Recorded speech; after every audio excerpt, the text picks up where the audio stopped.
Bonjour à tous, je suis contente de vous retrouver pour ce nouveau tag vidéo. Problème de lecteur que donc j'ai trouvé assez sympa après avoir vu plusieurs blogueurs, blogueuses anglophones ou français faire, et je me suis dit allez, pourquoi pas me lancer et faire aussi ce tag.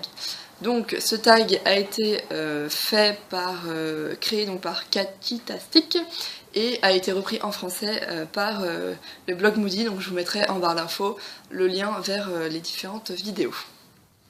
Commençons tout de suite avec la première question.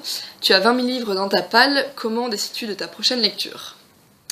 Alors si j'avais 20 000 livres dans ma palle, ça serait bien, mais même si j'ai beaucoup de livres dans ma palle, je pense que ça dépendra de l'humeur dans laquelle je suis, qu'est-ce que j'ai plutôt envie de lire par rapport à qu'est-ce que je viens de finir de lire. Si j'ai lu beaucoup de fantastique, peut-être que j'aurais envie de lire plutôt du contemporain, et inversement, si je lis beaucoup en VO dernièrement, peut-être que je vais lire du français.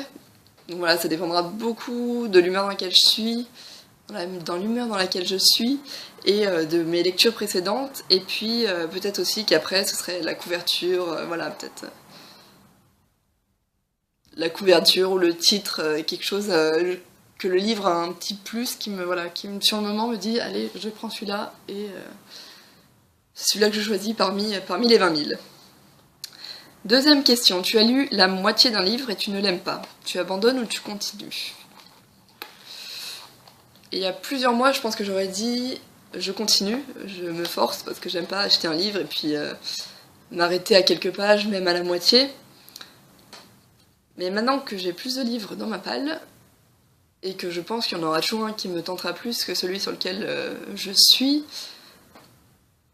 je pense que maintenant j'abandonnerai. Si à la moitié c'est toujours long, que j'ai du mal qu'il faut que je me force pour continuer, je pense que je préférerais m'arrêter, quitte à le poser un moment et me dire peut-être que je le reprendrai un peu plus tard. Et puis si un mois après je l'ai toujours pas repris, bah tant pis, je l'abandonne, et puis peut-être que dans quelques années je le ressortirai de ma bibliothèque. Pourquoi pas, mais je préfère abandonner et puis prendre un livre qui me tente plus. Troisième question, la fin de l'année approche et ton challenge Goodreads n'est pas fini. Est-ce que tu essaies de te reprendre et comment?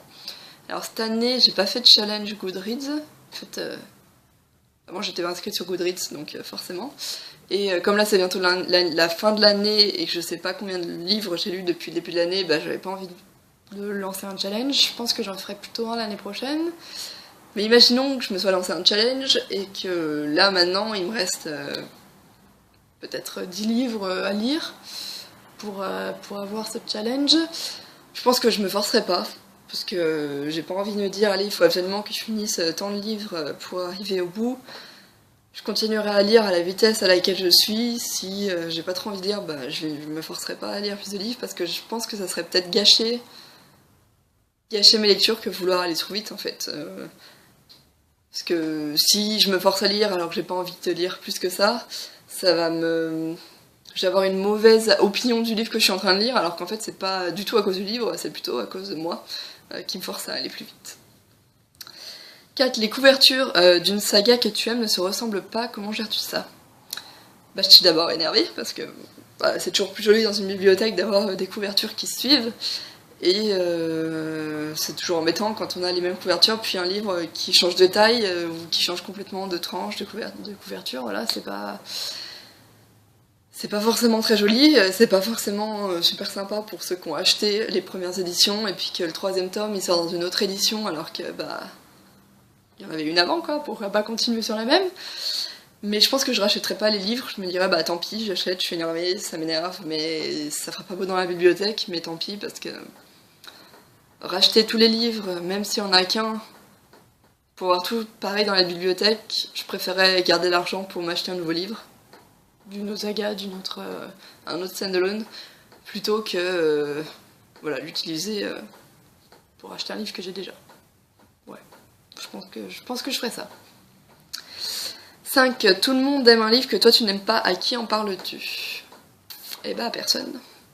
Parce que dans ma famille, ils sont pas très lecture, mon homme il est pas très lecture. Ouais, donc non, je le garde pour moi. là maintenant que j'ai le blog, peut-être que je ferai une chronique avec, pour expliquer pourquoi moi j'aime pas le livre, et peut-être en discuter voilà, avec vous, les autres lecteurs, mais sinon non, je le garde pour moi. Si tu es en train de lire dans un lieu public et tu sens que tu vas pleurer, qu'est-ce que tu fais? Alors ça m'arrive assez rarement de pleurer devant un livre. Je pleure plus facilement devant un film que devant un livre, mais bon, ça m'arrive quand même. Et si ça m'arrivait en public, je pense que j'essaierais de me retenir le plus possible, même si j'ai les yeux qui piquent et qui deviennent un peu rouges. Et puis si quelqu'un me demande ce qui va pas, bah, je ferai semblant d'éternuer ou de dire je suis allergique, c'est tout. La suite d'un livre que tu... Alors, j'ai pas l'écrit, hein. La suite d'un livre que tu aimes vient de sortir, mais tu as oublié pas mal de choses. Que fais-tu? Tu relis le précédent, tu trouves un synopsis bien spoilant, tu pleures de frustration. Je pense que je pleure un peu de frustration, et si vraiment ça va pas, je lis un synopsis bien spoilant. Donc je pense que maintenant j'irai lire un résumé bien spoilant, mais avant je pleurais plutôt de frustration, mais je relisais pas le tome précédent. Sauf si vraiment j'en avais besoin, mais c'est... non. Je pense que si je me rappelle plus... Avant, si je me rappelais plus beaucoup du tome précédent, c'est que je l'avais peut-être pas forcément très bien aimé. Enfin, ça n'avait pas été un coup de cœur. Donc j'aurais pas envie forcément de relire le tome d'avant. 8ème question, tu ne veux pas prêter tes livres, comment est-ce que tu dis non gentiment si on te pose la question? C'est vrai que je prête pas mes livres souvent, ou je les prête à des personnes à qui je sais des personnes dont je sais qu'elles vont en prendre soin. J'avais pas trouvé mes mots.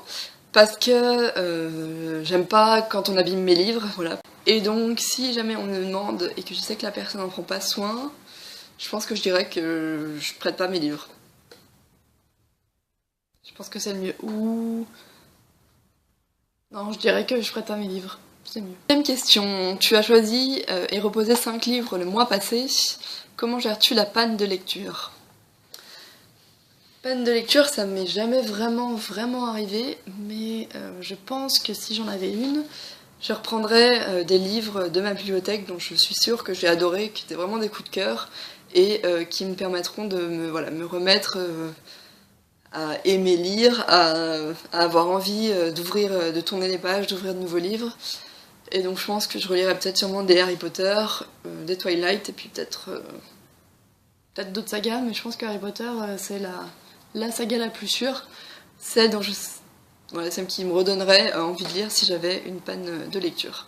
10. Il y a tellement de nouveaux livres que tu rêves d'acheter, combien en achètes-tu réellement? J'essaye de ne pas dépasser 50 € par mois, et si j'ai vraiment pas mal de livres dans ma palle, eh ben, je vais éviter d'en acheter de nouveaux, parce que je me dis je préfère dépiler ma palle qu'en acheter trop, surtout que de toute façon j'ai pas vraiment de place où les mettre, ma bibliothèque commence à être remplie, ma table de chevet commence à avoir une tour de Pise de livres, et donc après j'ai pas trop d'autres endroits pour les mettre, donc je préfère finir ceux que j'ai achetés avant d'en racheter d'autres, au moins faire dépiler un peu. Si par exemple j'ai 10 livres dans ma palle, et ben je vais au moins en lire 5 avant de me dire allez j'en rachète de nouveau. Donc j'ai pas un quota de livres maximum que je peux acheter, j'ai un nombre de places dans mon appart, et puis un budget que je peux pas dépasser non plus, que je veux pas dépasser non plus par mois. Et dernière question, après les avoir achetés, combien de temps reste-t-il dans ta palle avant que tu ne les lises? Je dirais... ça peut aller jusqu'à 2-3 mois, parce qu'avant j'avais pas beaucoup de livres dans ma palle. Si j'aime vraiment un livre, il va pas y rester longtemps, ça va être peut-être la prochaine lecture, il va dépasser d'autres livres qui sont dans la palle depuis longtemps, mais pour le moment ça peut aller jusqu'à 2-3 mois. Peut-être qu'un jour ça ira jusqu'à 1 an, quoique non, j'en ai qui sont dans ma palle en fait, qui sont là depuis 1 an. En fait ils y resteront jusqu'à ce que j'ai envie de les lire. Après si je les ai achetés, c'est que normalement j'ai quand même envie de me plonger dedans. Après il y a peut-être d'autres livres qui me donnent plus envie à certains moments, puis ceux-là un peu moins envie, donc l'envie reviendra peut-être plutôt après.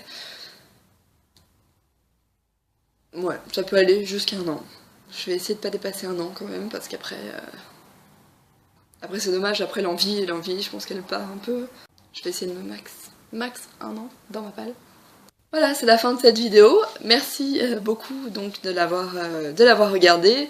N'hésitez pas à me laisser vos avis en commentaire.